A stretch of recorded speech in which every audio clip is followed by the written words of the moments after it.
อ่าหมุนป่าหมุนดอนก่อนพี่น้องเลยเนาะสบายดีและสวัสดีพ่อแม่พี่น้องเนาะเปิดกูสู่คนพี่น้องเลยเนาะสบายดีสบายดีไอ้สบายดี โอ้เฮ็ดยังอันนี่นะผูกเป้ ผูกอยู่บ่ โดยโอ้อยู่กับไผนี่อยู่พุ่นเดียวนี่แหละครับปูนี้ก้อนได้เพิ่นเข้าไปงามอยู่โรงงานนี้แล้วบัดนี้นั่นมาอยู่น้ำอ่าวหลังจากเอาไปเฮ็ดโรงงานเดี๋ยวจะมาอยู่ต่อโดยแบบนี้บ่แต่ว่าเกิดได้ใหญ่มากนี่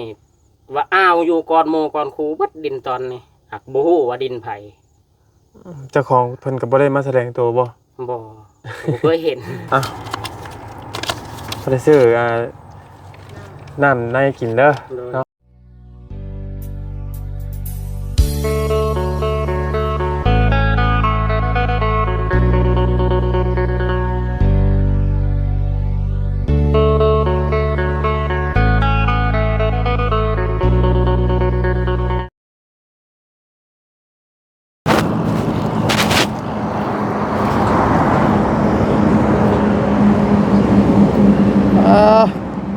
เพื่อนพี่น้องเอ้ย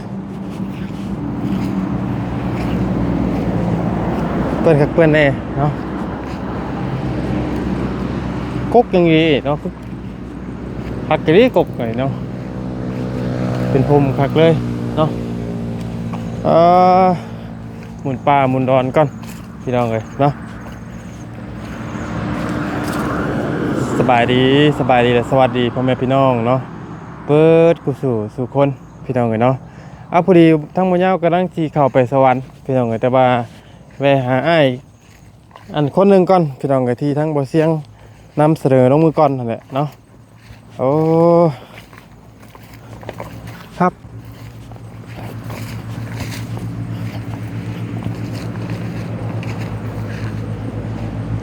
โค้งน้ำเลยพี่น้องเอ้ยโมเมนต์โค้งเลยเนาะโดดจอดไว้หันล้างไม้ใหม่เปื้อนอีกแล้วโอ้สบายดีสบายดีสบายดีไอ้สบายดี โอ้เฮ็ดยังอันนี่นะผูกเป้ ผูกอยู่บ่โดยโอ้อยู่กับไผนี่อยู่พุ่นเดียวนี่แหละครับอยู่คนเดียวเลย โดยเฮ็ดเป็นดีไซน์เราพี่น้องเนาะนี่เฮ็ดหมากกระบกโอ้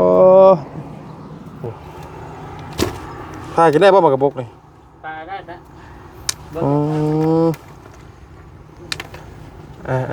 พี่น้องเนาะจักสิแม่นบ่าวยังเนาะเรานะเอาผ้าให้พาบกบัดเนาะโอ้โตผลผ้าเบิดคืนบ่นี่บ่คือเหลื่อมคักแท้ซะเฮ้ยป้าหมูป้าไว้นี่มันเตาอยู่นี่เด้มันได้มาป้าไว้คักพี่น้องเนาะไปเล่นหมากกระบกมาได้ใช่เนี่ยเก็บในดอดนี่แหละเก็บในดอนนี่บ่โดยใช้จะนอนนี่ได้นี่อยู่นี่ได้อีกเนี่ยนอนในพุ่นอันนี้น่ะมองนั่งเล่นใช่บ่โดยอยู่ผู้เดียวติโดยแม่โอ้หามองนั่งก่อนพี่น้องเนาะนั่งแค่ได้บัดนี้นั่งนี่แจ้งอยู่บ่นั่งนั่นก็ได้คือนั่งเทิงก็ได้มั้ยจังไงเป็นหยังดอกนั่งรถมา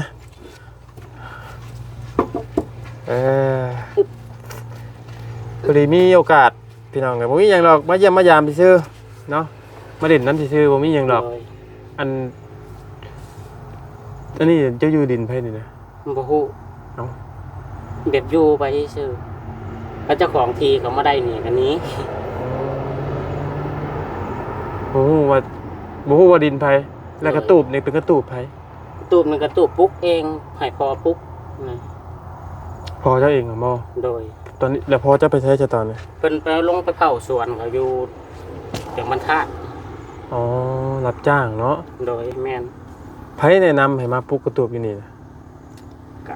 บ่มีไผแล้วตะกี้อ้าวอยู่นี่อีดีดอนอ้าวโดยน้องพอหันมาอยู่นี้ก่อนได้เพิ่นเข้าไปงามอยู่โรงงานนี้แล้วบัดนี้นั่นมาอยู่น้ำอ่าว หลังจากเอาไปเฮ็ดโรงงานแล้วจะมาอยู่ต่อ โดย แบบนี้บ่ แต่ว่าเกิดได้ใหญ่มานี่ ว่าอ้าวอยู่ก่อนหมู่ก่อนครูเบิดดินตอนนี้หักบ่ฮู้ว่าดินไผ เจ้าของเพิ่นก็บ่ได้มาแสดงตัวบ่ บ่เคยเห็น เออ เขาว่าดินรัดเน็ป้ายมันก็อยู่กับคูนทางเขา โอ้เฮาคนว่าดินรัดดินดวงบ่อ๋อหักอยู่มาจักปีแล้วโทษจะถูกมาจักปีแล้ว ง่ายมาแต่เป็นรักษาหกกับประมาณ2 ปีปลายนี่ละ 2 ปีปลาย โดย ตะกี้แต่ก่อนน่ะจะไปอยู่รักสะฮกบ่ โดย จะไป แม่น จะอยู่ใช่น่ะอยู่เฮ็ดหยังกันน่ะ พอเอาเมียอยู่พุ่นก็เลยง่ายขึ้นไปอยู่พุ่น บัดนี้หลังจากนั้นก็พอปะเลิกกันบ่ได้บ่นี่เด้ กับบ่ได้ป้ากันว่าง่ายๆคือว่าอ้ายน้องของแม่ขายดินให้ดินนาก็เลยบ่มีหม่องอยู่หม่องเช่าก็เลยกลับผมมาอยู่พี่คือเก่า เอออันตาจะเป็นยังไง เบื้องนี้อ้ายผู้ยิงแต่เนาะตั้งแต่ยังน้อย อ้ายเจ้าเลยเป็นยิ่งหยังก็ ๆผู้เอิ้นแบบนึงก็เอิ้นว่าลูกดอกเด้ตัวเป่าใส่ไม้นะ อืมอันลูกหน้าบ่เป็นบ่ล่ะปานใดมันเป็นอะไรก็พุแบบใดก็ เอาแบบเฮาเอาลูกไม้ใส่โกนไม้ใส่หูไม้แล้วเอาเป่าไปลูกดอกเอิ้น ลูกดอกเอ้าคือไปเป่าสิตากันนั่นน่ะ กับบ่ฮู้คือกันตอนยังน้อยพุ่นแหละ จักปีแล้ว แต่อายุประมาณ7-8 ปีได้มั้ง โอ้หยอกกัน โดย ไอ้น้องหยอกกันนะเนาะ หยอกกันนั่นแหละ จี้จะชี้ได้บ่ใช่เลยพี่น้องเอ้ยใช่แล้วก็ เสียก็ยังเทียบใส่เบิ่งประมาณนี้เด้เนาะพี่น้องพี่น้องนึกภาพออกว่าเนาะไอ้น้องหยอกกันเนาะ ค่อยอันนี้ สิบ่ ถึงน้องนี่นั่งกินข้าวอยู่น้อง นั่งกินข้าวอยู่ เพิ่นน่ะขึ้นมาในหัวกันได้แบบนี้เพิ่นเอิ้นแหวงเป็นอย่างนี้แน่มากกว่าเพิ่นน่ะเท่าเป็นอย่างค่อยโดนแนมไปเป็นแนมไปบ่ได้ปุ๊บตับเข้าตัวแน่นอน โอ้สิได้บ่ โดย แล้วเป่าเอาบ่ แม่นได้ไม่ก็บ่ยาวประมาณคานี่ต้องเดียว สินะพี่น้องเนาะซักเลยบ่ โดย ซักติดเลยเนาะจักปีหัวอ้ายน่ะ ซาว ตอนนั้นนะ บ่ตอนนั้นประมาณ8 ปี อ๋อเด็กน้อยเนาะพี่น้องเอ้ยแล้วก็บอดมาเลยบ่ โดย แล้วไปหาอยู่หาหมออยู่บ่ ก็บ่ได้ไป มันแตกบ่อ้ายไว้เลย ก็บ่ฮู้กันมันก็ยังนั่นยังเป็นหน่วยเก่าอยู่ อ๋อยังเป็นหน่วยให้เก่าเนาะ โดย เคยแบบว่าไปลอกเป็นหยังบ่เคยบ่ได้แบบไปถามหมอถามหยังมีโอกาส บ่เคยไปใกล้ห้องหมอ อ แต่การเป็นแบบนี้มา อ๋อเจ้าเนี่ยเคยมีลูกมีเมียอยู่บ่ เคยดิ้นเคยกินไปแล้วล่ะซื่อ แต่ว่าบ่เคยตกเคยแต่งเนาะ ๆโดย มื้อนั้นเคยเห็นบ่เสียงบ่เอาข้าวมาให้บ่ โดยแม่นน่ะ แต่ว่ามีลูกบ่จะมีลูกอยู่บ่ลูกมีอยู่บ่ อืม ลูกก็บ่มีเนาะ โดย มีแต่อันเคยแบบว่าเคยเล่นเนาะเคยมีว่าเมียก็บ่แม่นเมียเนาะแบบเคยเล่นเคยได้ขี่ไปแม่นบ่ โดย อืมเอาเฮาบ่ยาวเด้อ โดย จักอยู่บ่จักเฮาอยู่บ่ กับบ่ฮู้ บ่ฮู้แล้วเนาะในทีมงานนี่จักผู้ใดแน่ มีแต่เบาเตียงเบาเสียง จักแต่บ่เตียงบ่เสียงเนาะ เออ อืมเฮาทีมงานเดียวกันกับ บ่เสียง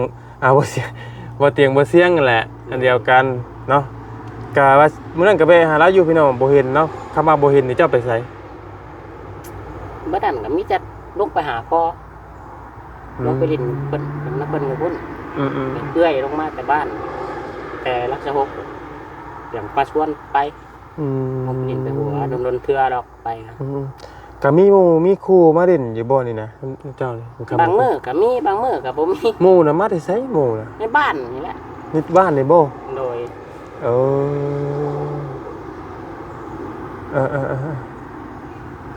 มีหมู่มีครูมาเล่นอยู่พี่น้องเอ้ยบางมื้อก็ว่าซั่นเนาะกำเนิดเจ้าอีดีเนี่ยคนทางไหนอ้าย บ้านนี่แหละ วันนี้เลยบ่ โดย เออแต่มาอยู่นี่บ่แม่นว่าดินเจ้าของเนาะคล้ายๆอยู่ดินรัฐนะพี่น้องเอ้ยคล้ายๆลุงอหย่างก็พี่น้องเอ้ยที่บ่ยาวกับบ่ดีบ่เตียงไปถ่ายทำอยู่มันสิอยู่ช่วงนี้นะพี่น้องมันสิ เป็นดินลงแล้วก็เป็นดินบัดเป็นดินรัดเพิ่นน่ะนะพี่น้องเอ้ยดินละสงวนเนาะป่าสงวนว่ายังไงก็คืออยู่ไร่บ่สามารถขายไร่สามารถต่อเติมยังได้ บ่สามารถต่อเติมได้คำอยากเฮ็ดก็เฮ็ดกระตูไปที่อยู่ได้เนาะ โดย ฮอดยามเพิ่นอยาก มาก มางเพิ่นก็มางออกคือกันพี่น้องเนาะโอ้ยเนาะแบบไฟเยอะดิเอายังไต่กลางค่ำคืนบ่ได้ไต่เลย ใช่มีแต่หมอนั่นที่เป็นหัว ไฟโซลาร์เซลล์บ่ได้มีบ่ เก้พอว่าสิเอามาให้โอ้ยว่าสิเอามาให้ไปชังว่ะ เป็นนี้คือบ่บ่อยากได้บ่ ยามเฮาบ่อยู่มันแบบว่าง่ายๆก็คือว่าพวกตีนไว้มือไว้หลาย โอ้คนกีรักบ่ โดย นี่อยู่บ่ไอ้คนกีรักอะ มันก็บ่อึดเลย เออขี่มาขี่กาวเนาะ โดย พี่น้องเอ้ยหลายขี่รักขี่เล่ม มันหลายรูปแบบสม อื มุติ มมาบัดนี้พี่น้องน้ำกินเด้เจ้าเอามาได้ไส ใช้น้ำสากน้ำก่อน มีโอ้เพิ่นเจาะน้ำข้างในบ่ โดย อ๋อถ้าเป็นคนเจาะน่ะ พ่อและเจ้าให้ ตะกี้มีเพื่อนหลังหนึ่งมันบอก อันนี้น่าจะ พูดแล้ว มันเป็นอีหยังไงไอ้ กี้ก็เฮือนเอาและอยู่แล้วเป็นง่ายก็ไปหัน อืม แล้วก็ก่อข้างในเนาะ เฮ็ดก่อข้างในเนาะงงนะพี่น้องเอ้ยเนาะกะครั้งแรกเลยพี่น้องบ่ยาวกะมา สัมภาษณ์บ่าวหยังก็ แหวง บ่าวแวงเนาะ โดย พี่น้องเอ้ย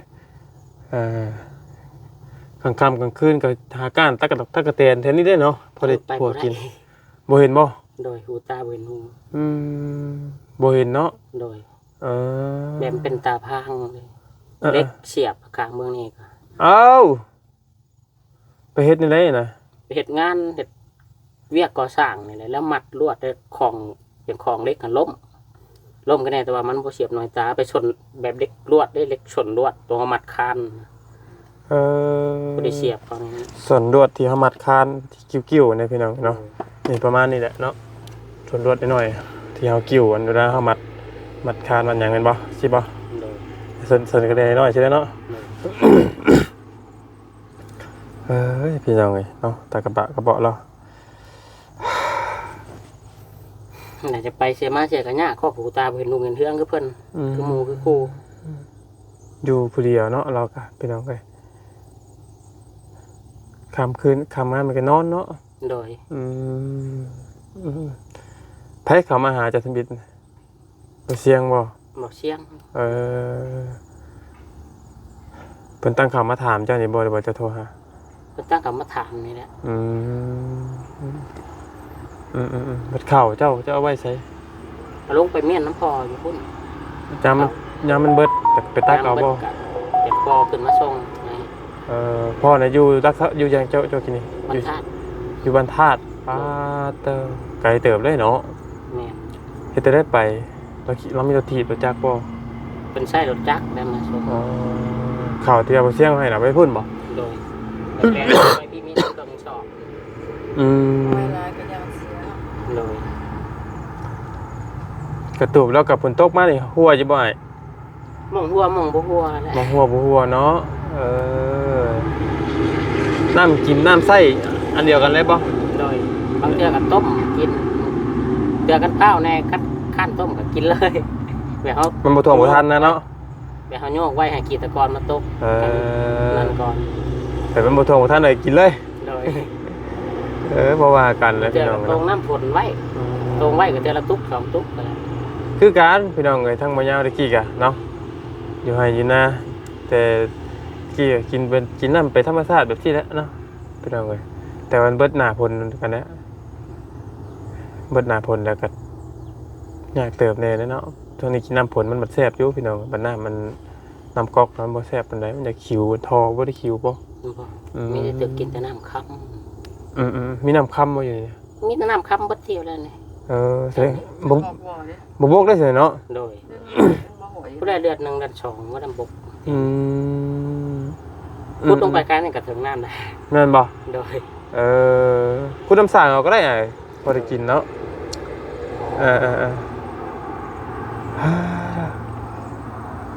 อันนี้มันเป็นกระตูบนะพี่น้องก็เห็นแต่ละเทื่อละที่เนาะบ่ยาวกับว่าสิ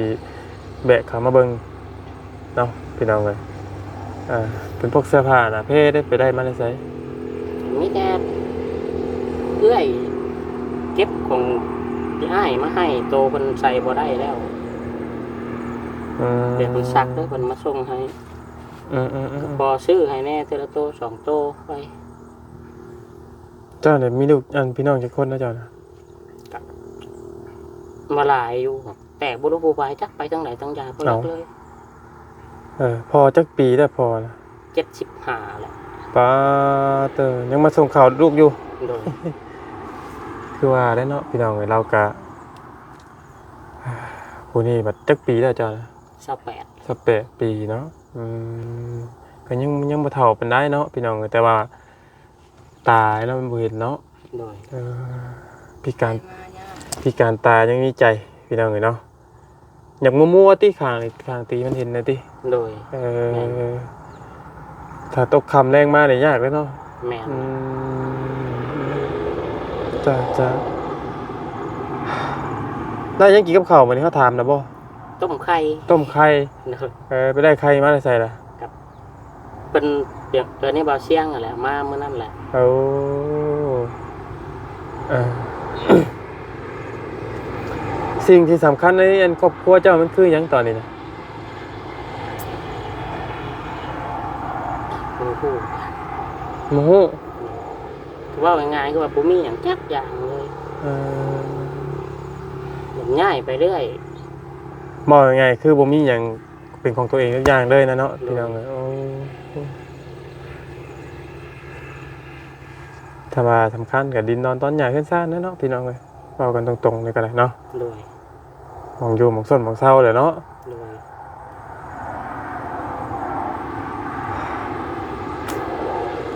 มีเงินติดตัวจักพันแต่จ้ะ แต่ผมมีแหละ บ่มีเด้อบ่ โดย แบบอยาก หเรียนกับบ่ได้เนาะ อยากกินนั่นอยากกินอันนี้เฮ็ดจังได๋น่ะ มีแต่ถ่าพ่อแลกมากับบอกคนชื่อให้ เออ ก็จะมีเงินก็ไปชื่อเองบ่ได้คือเก่าอันที่ถ่าหมู่ปูมาก็จักจะยามใดก็สิมาบางเทื่อกับหมู่มาตอนแรงเนาะก็แบบเขาเลิกเวียกมากับบ่มาแวดินขับมาแวะมึงเตาเขาอยู่นี้ ออกไปใช้บ่ได้เลยบ่ โดย อยู่แต่ในนี้ จูแต่แน่ๆแหละก็เพราะได้งมๆเงินไปแถวๆนี่แหละ จะพอดีงัวเมียเนาะอันนั้นต้นยังไงนะบ่ ต้นปาล์ม ปาล์มบ่ แม่น มันคือใหญ่แท้ มันหลายปีเลย มันหลายปีเนาะ โดย เกิดมาก็เห็นแล้ว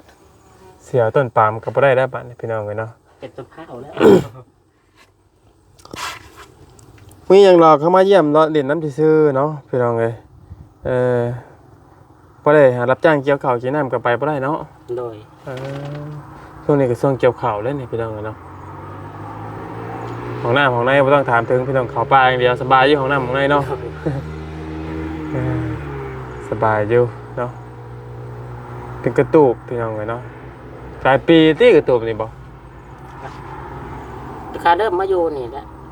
จักปีนะ 2 ปีไปเริ่มมาอยู่นี่ กลัวแล้วตุ๋ยสอง เขาเอาไปเจอแล้ว ว่าแล้วมันบ่ได้บริบัติปัดชีมัน ก็เห็นตั้งแต่ ถ้าว่าเขาเห็นตะโดนเนี่ยตะตูบ 6 ปี7 ปีแล้วใกล้มาแล้วก็เห็นลม กระตูบ ที่มีเด็กน้อยอยู่เลย ตะกี้รู้สึกว่าเป็นครอบครัวอะไรอยู่นี่นะ แม่น เขาเห็น พอย้ายไปอยู่พุ่น อ๋อ ย้ายไปบ้านสวนนี่ เด็ก ก็ น้อยแน่ พอตะกี้เขารู้สึกว่าเป็นครอบครัวอยู่เหมือนกันนะพี่น้องเนาะ แนมเขามาก็เห็นเด็กน้อยอย่าง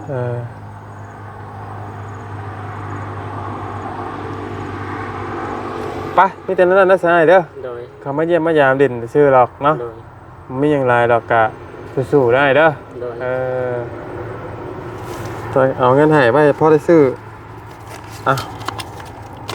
พอได้ซื้อน้ำในกินเด้อเนาะได้ก็สู้ๆแล้วเนาะเป็นกำลังใจให้เด้อ โดย พี่น้องเลยเนาะจอยทำเรากันเลยเนาะ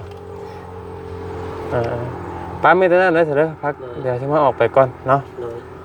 อยู่ดีไม่แห้งเพราะว่าเขาสิเข้าไปเวียก อยู่สวรรค์ก่อนเนาะไปพี่น้องเลยแล้วก็เฮ็ดซานเรากันนี่แหละเนาะปวกขึ้นกินเบิดอะเนาะ มาคุ้งกับมาคุ้งตัวผู้เนาะ ตัว โอ้ย แม่นี่แหละ มันคือปูเป็นหมากอะ แบบบางเทื่อขวัญหนึงมันเป็น2-3หมาก เอ เพิ่น อ มาพุงแซง โอ้คักแล้วสะเนาะ